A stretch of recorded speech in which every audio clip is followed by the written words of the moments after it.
આજના વિડીયોમાં હું શિક્ષક, વિદ્યાર્થી, માતા પિતા, સંચાલકો તેમજ આપણી શાળાઓની અંદર જે કંઈ સંચાલન કરે છે તેના અનુસંધાનની અંદર હું કેટલીક ચર્ચા કરીશ. મારા સારસ્વત મિત્રો, આપના વિસ્તારની શિક્ષણની હાલતને જોતા ખૂબ જ દયનીય છે, પરંતુ તેના માટે સુધારાત્મક પગલાં કઈ રીતના લઈ શકાય, તેમાં વાલીઓ અને વિદ્યાર્થીઓનું શું યોગદાન છે, તેમજ શિક્ષકો અને સંચાલકોનો કેટલો ફાળો છે, તે અંતર્ગત હું આપની સમક્ષ મારા વિડીયોના માધ્યમ દ્વારા જણાવીશ. આજ વર્તમાનની અંદર વાસ્તવિકતાને ધ્યાનમાં લઈએ તો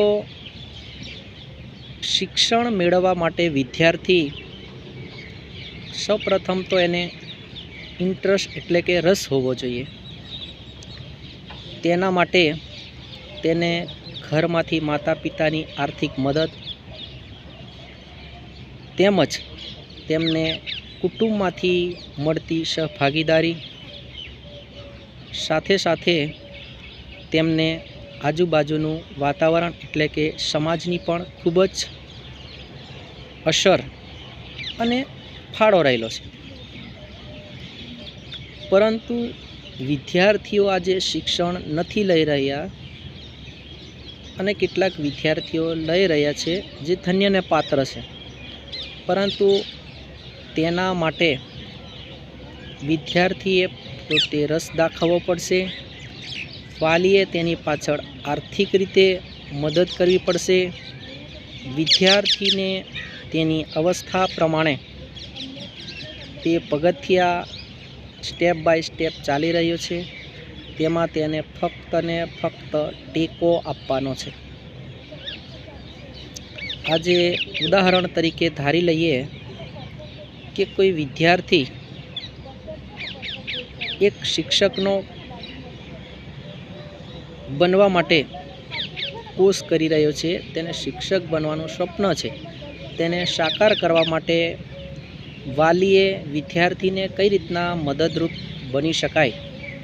તો સૌપ્રથમ તો વિદ્યાર્થીનો એક રસ છે, એ રસને આપણે આગળ વધારવા માટે સૌપ્રથમ તો વિદ્યાર્થીનો વિચારો, તેની રુચિ, તેની સાદગી, તેનો કટિબદ્ધ પ્રયત્નને ધ્યાનમાં લઈને વાલીએ પોતાના બાળકને આંગળી આપીને તેને આર્થિક રીતે મદદ કરવાની છે.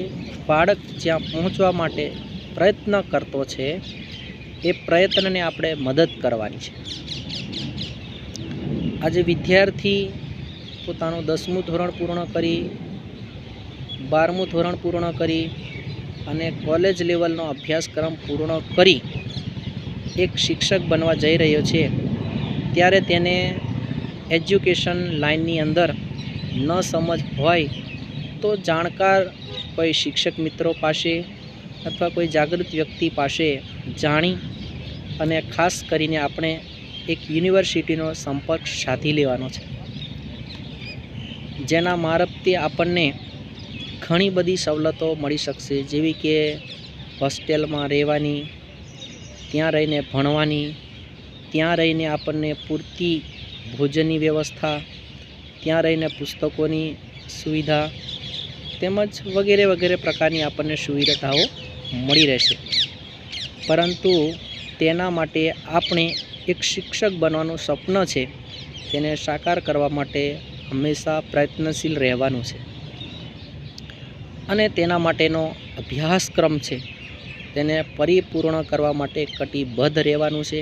તેમાં માતા પિતાએ ફક્ત બાળકને સહયોગ આપવાનો છે અને વિદ્યાર્થીએ પોતાના સ્વપ્ન છે એ સ્વપ્નને પરિપૂર્ણ કરવા માટે અથાગ કટિબદ્ધ રહેવાનું છે.